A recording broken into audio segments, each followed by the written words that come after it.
Dead Air Silencers. Quiet confidence in every shot.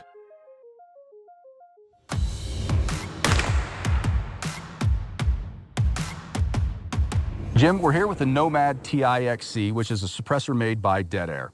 And you know, this suppressor came to my attention probably about a year and a half ago.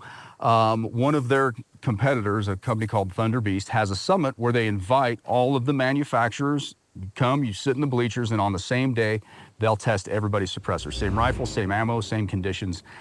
It's as objective as it gets. Plus, there's all those witnesses, right? So there's going to be no way to cheat.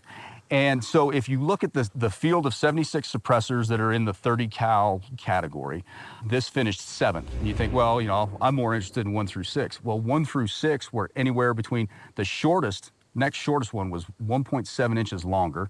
And weight-wise, they were all anywhere between 1 ounce to 12 ounces heavier. So a lot bigger and a lot heavier. So if you want the smallest, lightest suppressor that's really great at sound reduction, like that's how this thing hit my radar.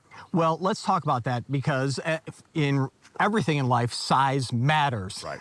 And when you're talking guns make noise because of that rapidly expanding gas out of the muzzle. Suppressors work by slowing down that gas, and there are 2 main ways to do that. One is volume.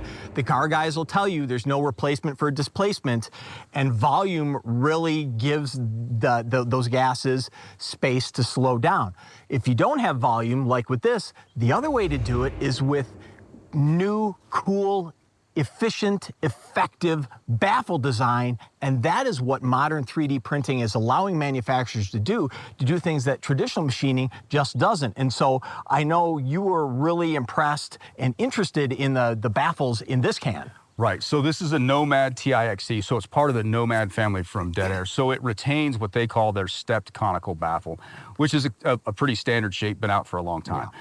But what 3D printing allowed them to do was to change the texture of those baffles. And so, you know, when you got gas moving through a suppressor, you want to disrupt the flow. Yep. And being able to change the texture and the finish on those baffles is a great way to do it.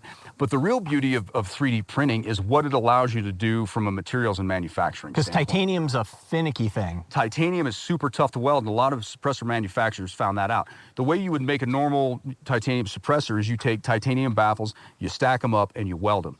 Well, the difficulty is you're inducing a lot of heat on one point as you weld, so it's really hard to get it straight. So, and the problem is if you don't get it straight, like say you straighten up the bore and clean it up, well, as the suppressor heats, now it wants to get crooked again. So you got to be able to weld them straight. There's a handful of companies know how to do that. And then the other issue you face is you're putting so much heat into the titanium to make those welds that you can burn it and it'll turn purple and brittle. Now you can sandblast, you know, you can destroy the evidence, you can sandblast the purple away, but that weld is still brittle. And if you hit it with enough pressure, it'll rupture and you'll launch part of your can downrange. The beauty of 3D printing is you are melting the suppressor into the shape that you want as you're building it. So you can keep run out or your straightness down to the 10,000ths of an inch. So super duper straight. You're only putting material where you need it, so it's light.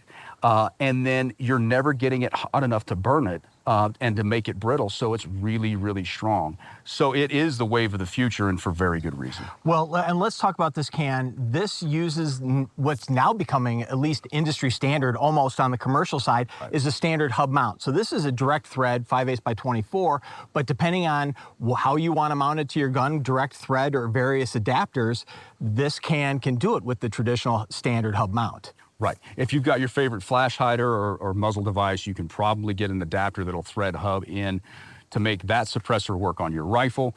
And then the front cap comes off also. Yep. And they've got like flash hider front caps. They've got recoil reduction front caps. You know, they've got 6 mil, 6.5 mil, different size apertures to make it fit the cartridge, the exact cartridge that you're shooting. So if you want to know more about the Nomad TIXC, just visit deadair.com.